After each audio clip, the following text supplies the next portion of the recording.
7월 8일 KMA 뉴스 브리핑입니다.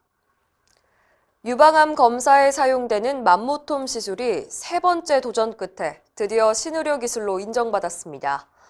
한국보건의료연구원은 최근 신의료기술평가위원회를 열고 맘모톰 시술이 유방 양성 병변 환자의 병변을 제거하는 데 안전하고 유효한 기술로 확인됐다고 밝혔습니다. 맘모톰 시술이 신의료 기술로 인정받기까지의 과정은 험난했습니다. 2016년과 2018년 두 차례 모두 안전성은 괜찮지만 유효성을 입증하기엔 부족하다고 평가했는데요.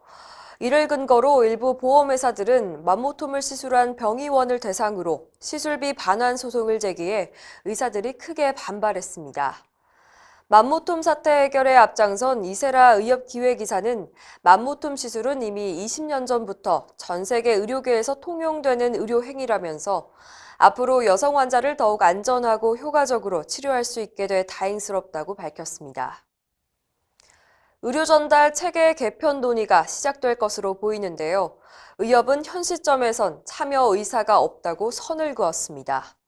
보건복지부와 대한병원협회는 오늘 상급 종합병원의 환자 쏠림 현상과 의료 전달 체계 개선 대책을 논의하는 것으로 알려졌습니다. 의료 전달 체계의 당사자인 의사를 대표하는 의협의 입장이 중요해졌는데요. 박종혁 의협 대변인은 정부가 건강보험 종합계획을 변경하지 않는 한 의료 전달 체계 개선 논의에 참여할 의사가 없다고 못을 박았습니다.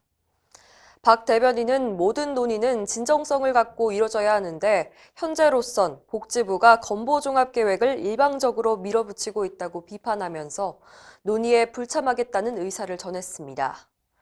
정부는 병원계와 논의를 거쳐 이달 말 기본적인 의료 전달 체계 개선안을 발표할 예정이지만 의협의 참여 없이 나온 방안으로 의료계를 얼마나 설득할 수 있을지 미지수입니다. 추나요법 급여화에 대한 비판이 끊이질 않고 있는데요. 한의계에서 추나요법의 효과를 주장하며 근거로 삼는 논문의 대부분이 사실은 중국 추나요법을 연구한 논문인 것으로 드러났습니다. 한의계에선 한국과 중국의 추나요법은 엄연히 다르다고 말해왔는데요. 막상 급여화를 위해 효과를 평가할 때는 중국의 추나요법 논문을 인용한 겁니다. 바른의료연구소에 따르면 추나요법 급여화 연구에서 핵심이 된 논문을 분석한 결과 메타 분석의 대상이 된 논문 66개 모두 중국 추나요법의 유효성을 연구한 것으로 밝혀졌습니다. 그나마 논문 대부분이 세계적 권위의 의학 데이터베이스인 매드라인에 등재되지 않은 질이 낮은 수준인 것으로 확인됐습니다. 바른의료연구소는 정부는 한방행위에 대한 안정성과 효과를 검증하지 않고 무차별적인 급여화로 국민의 건강을 더욱 위험하게 만들고 있다고 지적했습니다. 의사의 처방이 필요한 전문 의약품이 해외 직구를 통해 손쉽게 국내에 반입되고 있는 것으로 나타났습니다. 해외 직구로 들어오는 전문 의약품 대부분은 불법 무허가 의약품일 가능성이 높아 주의가 요구됩니다. 한국소비자원이 해외 불법 사이트와 구매 대행 사이트 15곳에서 전문 의약품 30개를 주문해봤는데요. 처방전 없이 모두 구매가 가능했습니다. 특히 멜라토닌 등 통관 금지 성분이 함유된 제품들도 배송이 됐는데요. 업체들은 용기와 포장을 다른 제품으로 바꾸는 일명 통과리 수법이나 허위 처방전을 동봉하는 방법으로 세관을 통과한 것으로 밝혀졌습니다.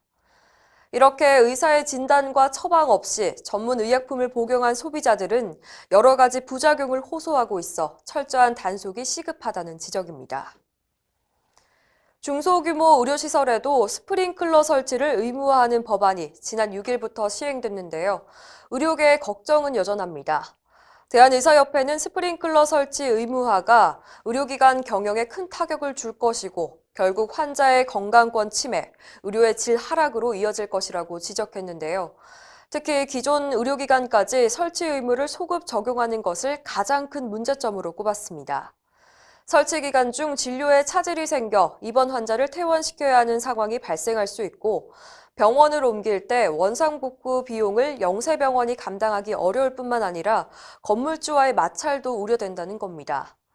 의협은 환자 안전을 위한 목적은 공감하지만 임차에 있는 의료기관들의 현실적 어려움과 비용 부담을 고려해야 한다면서 손실 비용의 100% 이상을 보전하고 설치 유예 기간을 최소 10년으로 연장해야 한다고 주장했습니다.